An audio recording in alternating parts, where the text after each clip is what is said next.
বাড়িটাই একটা বাঙালি কালচারাল যে জিনিস এসেন্সটা সেইটা আমরা আবার ফিরে পাবো। লাল মেঝের উপরে এই জিনিসটা দাঁড় করানো হয়েছে, এটা কিন্তু বেশ সুন্দর লাগছে। মোটর বা পাখা, ইয়েস, সেগুলোকে যদি আমরা শিউলি ফুল করতে, বাপরে। এখানে কিন্তু আবার একটা সুন্দর বিশাল বড় ঝাড় রয়েছে। মায়ের মূর্তির মধ্যেও আমরা দেখছি যে কল্পনা এবং মেটালের যে একসাথে যে ফিউশন, সেই জিনিসটা আমরা এখানেও লক্ষ্য করছি। হ্যালো বন্ধুরা, তোমাদেরকে যেরকম বলেছিলাম যে এখন কিন্তু পুজো একদম কাছে চলে এসছে, আর সেই প্যান্ডেলেই নিয়ে যাব যে প্যান্ডেলের কাজ 80 থেকে 90% কমপ্লিট হয়ে গেছে। মানে তোমরা ধরতেই পারো যে পুজো পরিক্রমা বা সেই পুজোর ফার্স্ট লুক।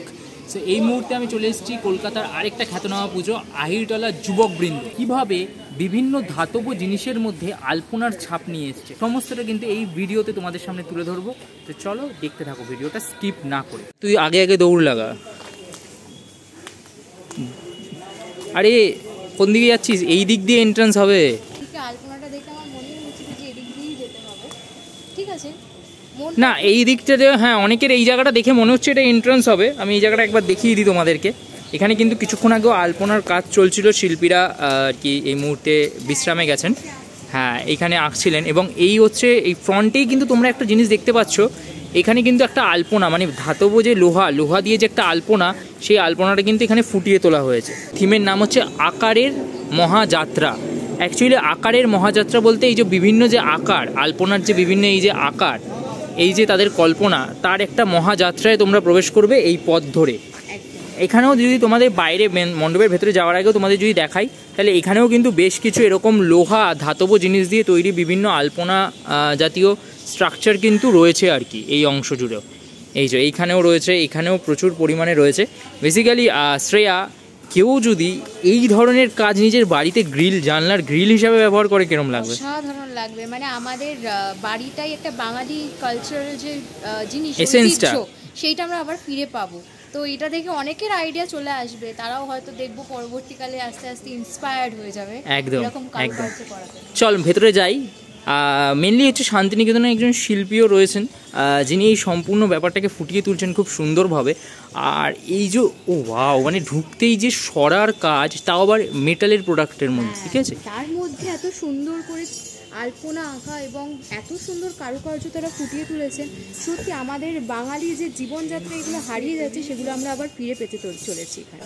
বাহ, এই জায়গাটার একটা বেশ রাজকীয় একটা অনুভূতি রয়েছে না এই জায়গাটার মধ্যে। মানে সেই রাজপ্রাসাদের যে পুরোনো দিনকার যে চালচিত্র বা পুরোনো দিনকার যে দেওয়ালের কারুকার্য, সেইগুলো কিন্তু এখানে খুব সুন্দর করে ফুটিয়ে তোলা হয়েছে। এখানকার আলোকসজ্জা দিয়েও সেগুলো ফুটে ফুটে উঠছে আর কি, যেগুলো দিয়ে বাড়ির আমরা ছাদ প্রভৃতি দিয়ে থাকি, সেইগুলোর মধ্যে সেগুলো আলপনায় ভরে উঠেছে।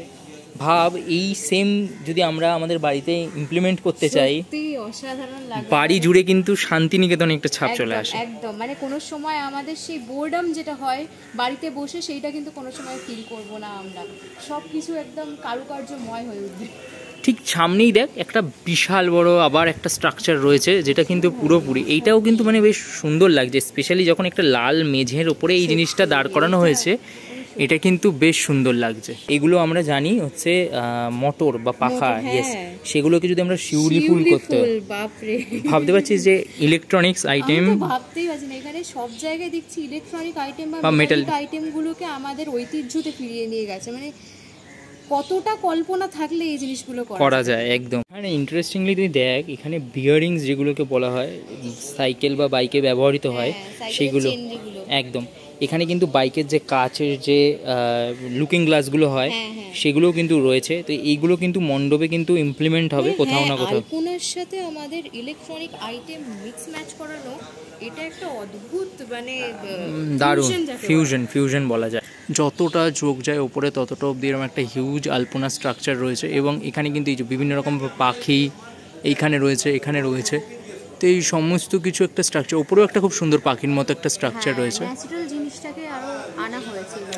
এক্স্যাক্টলি, আমরা কিন্তু বাড়িতে আলপনাও এইভাবেই করে থাকি সাধারণত, তাই না? আমরা কিন্তু এখান থেকে এন্ট্রি করলাম এবং এখানে কিন্তু কথা ইকো হচ্ছে আবার। এইখানে কিন্তু এটা রং হওয়া বাকি আছে। এখানেও একটা আলপনার মতো স্ট্রাকচার দেওয়া রয়েছে। এবং তারপর আমরা যত মণ্ডপের ভেতরের অংশে প্রবেশ করব, আমরা এখানে দেখতে পাবো যে এইরকম কাজও রয়েছে বিভিন্ন রকমের। এই যে পার্টিকুলার জানলাটা, এই জানলাটা অসাধারণ লাগছে। এই জানলার মাঝখান দিয়ে যে আলো, সূর্যের আলোটা ঢুকছে, একদম। আলো আলো মানে চারদিক দিয়ে পড়বে, তখন দারুণ দেখতে লাগবে। এরকম জানলাগুলো থেকে কিন্তু দেখতে বেশ ভালো লাগে, এবং এই মণ্ডপের বিভিন্ন অংশে এরকম কিন্তু সরার ব্যবহার হবে আর কি, যেগুলো মেটালিক সরা। ঠিক আছে, লক্ষ্মী পুজোয় আমরা সরার ব্যবহার দেখে থাকি, সেই সরাই কিন্তু এখানে মেটালিক আকারে একদম মেটালিক প্রকাশ পাবে আর কি। মাঝখানে এরকম একটা জায়গা রয়েছে যেখানে আবার সেই একটা আলপনার খুব সুন্দর ব্যবহার আর কি করা রয়েছে এখানটা জুড়ে, যেটা দেখতে খুব সুন্দর লাগছে। অংশ থেকে যদি ওপরে যাই তাহলে এখানে কিন্তু আবার একটা সুন্দর বিশাল বড় ঝাড় রয়েছে, শুধু একটা ঝাড় নয়, আমি তোমাদের দেখিয়ে দিই। এই অংশে আরেকটা ঝাড় রয়েছে, এই যে এইখানে তোমরা দেখতে পাচ্ছ। আটটা থেকে চোখ সরালে এই আলপনাগুলোর মধ্যে দিয়ে তুমি নেমে আসবে কিন্তু মায়ের কাছে, এবং মাতৃ প্রতিমাটা কিন্তু খুবই সুন্দর, তাই না? একদম একদম। আমি যদি ভালো মতো তোমাদেরকে মাতৃ প্রতিমাটা এখান থেকে ডেসক্রাইব করি, তাহলে এই পাশে তো অবশ্যই কার্তিক সরস্বতী রয়েছে, আর এই পাশে গণেশ লক্ষ্মী রয়েছে একটা সিংহাসনের ভেতরে। মায়ের মূর্তিটা বিশাল বড়, মায়ের মূর্তি, মা দুপাশ দিয়ে দুটো হাত রয়েছে, এবং ওই হাতের মধ্যে থেকেই কিন্তু বাদবাকি 8টা হাত বেরিয়ে এসছে। অনেক জায়গাতেই দেখতে পাচ্ছি। অ্যাকচুয়ালি তো দুর্গা মায়ের সেটাই বক্তব্য যে প্রত্যেকটা মেয়ের হাতেই দুটো হাত থাকে, যেই দুটো হাতে 10টা হাতের শক্তি থাকে। তো সেই বিষয়টাই কিন্তু এখানে তুলে ধরা হচ্ছে, এবং মা এখানে কিন্তু সিংহের ওপর দুপাশে পা দিয়ে বসে আছে, এই যে সিংহ, তার উপর দুপাশে পা দিয়ে বসে আছে, এবং অসুরকে কিন্তু একটা সরার মাধ্যমে, সরার স্টাইলে মহিষকে, এখানে মহিষাসুরকে বোঝানো হয়েছে।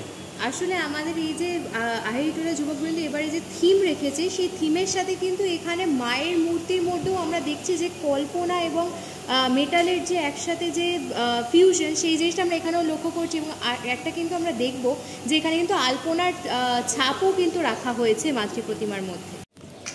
এই মুহূর্তে আমি আমাদের মাঝখানে পেয়ে গেছি আহিরিটোলা যুবকবৃন্দের শিল্পীকে।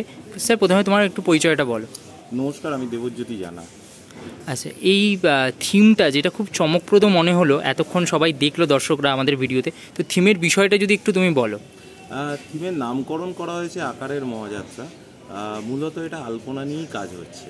তো আলপনা আমরা জানি যে যে কোনো শুভ অনুষ্ঠানের শুরুতেই আর কি আমরা মানে আবাহন বলুন বা আহ্বান করার জন্য আমরা আলপনাটাকে দিই আর কি। তো সেই রকমই আজকে প্রতিটা অনুষ্ঠান, আজ যে কোনো জায়গায় পুজো হোক না কেন, সেখানে একটা আলপনা থাকেই।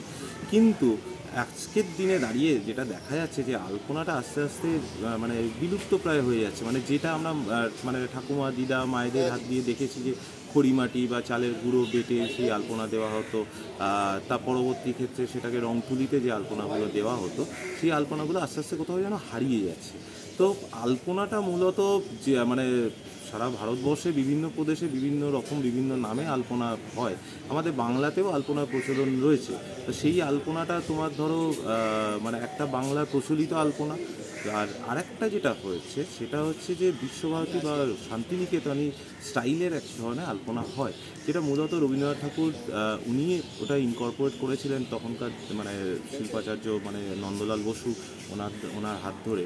পরবর্তী ক্ষেত্রে অবনীন্দ্রনাথ ঠাকুর সেটাকে আরও বেটার, আরও উঁচু জায়গায় নিয়ে গেছেন। তো সেই আলপনা ধারাটাকে আজকের দিনে খুব কম সংখ্যক মানুষ সেটাকে নিয়ে যাচ্ছে।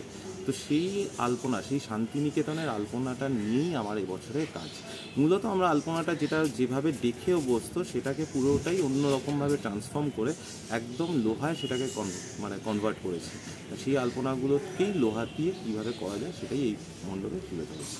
দেখলাম বেশ কিছু জিনিস, যেরকম শিউলি ফুলের ব্যবহার অদ্ভুতভাবে করা হয়েছে, তো এই ভাবনাগুলো তোমার মাথায় কীভাবে খেলে যায়? দেখো, এইগুলো তো কাজ করতে করতে আজকে ধরো 16 বছর ধরে পুজো করছি, তো কাজ করতে করতে সেইগুলো তো থাকেই, কিছু কিছু থাকে। তো শিউলি ফুলটাকেও আমার মনে হয়েছে যে দুর্গা পুজোর সঙ্গে শিউলি ফুলের খুব মানে খুব ক্লোজ রিলেশন রয়েছে। মানে ঠিক দুর্গা পুজোর সময়টাতেই শিউলি ফুল ফোটে, এবং মানে সে চারিদিকে মানে শিউলি গাছের নিচে আমরা দেখতে পাই যে পুরো শিউলি ফুল ছড়িয়ে পড়ে আছে। সেই রকমই একটা গাছে ইনস্টলেশন যখন মাথায় ভাবনা হলো যে গাছে ইনস্টলেশন করা হবে, তো গাছের নিচে কেন শিউলি ফুল থাকবে না, তাই সেই শিউলি ফুলটাকেও ব্যবহার করা হয়। আচ্ছা, মণ্ডপের আর মোটামুটি কতটা কাজ বাকি আছে? মণ্ডপে এখন শেষ মুহূর্তে কাজ চলছে, এখন একটা বিশাল মানে প্রেশার রয়েছে, শেষ মুহূর্তে কাজ বুঝতেই পারছো, ক্লোজ করতে হবে ব্যাপারটা। তাহলে উদ্বোধন মানে দর্শকরা জানতে যেটা চায় যে কবে থেকে এসে এই সুন্দর জিনিসটা তারা চাক্ষুষ করতে পারবে? আমাদের আনুষ্ঠানিক উদ্বোধন হচ্ছে 6 তারিখে। 6 তারিখ। আচ্ছা, অসংখ্য ধন্যবাদ দাদা আমাদের সময় দেওয়ার জন্য। তোমাদের পুজো শুভ ও সফল হোক এই কামনা রইল। এবং তোমাদের চ্যানেলের মাধ্যমে সকল দর্শনার্থীদেরকে জানাই প্রাক দুর্গা পুজোর আগাম শুভেচ্ছা এবং অভিনন্দন। নমস্কার। প্যান্ডেলটার মধ্যে আলপনার কাজের যে বহর এবং সেটাকে যে মেটালের মধ্যে ট্রান্সফরমেশন, সেটা সত্যি মন কাড়তে বাধ্য পুজোর সময়।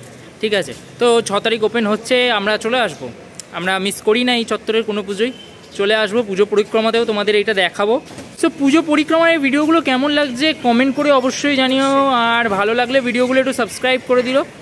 নতুন ভিডিওতে খুব শিগগিরই আবার দেখা হচ্ছে, ততক্ষণের জন্য আমাদের দুজনের তরফ থেকে দুর্গা দুর্গা।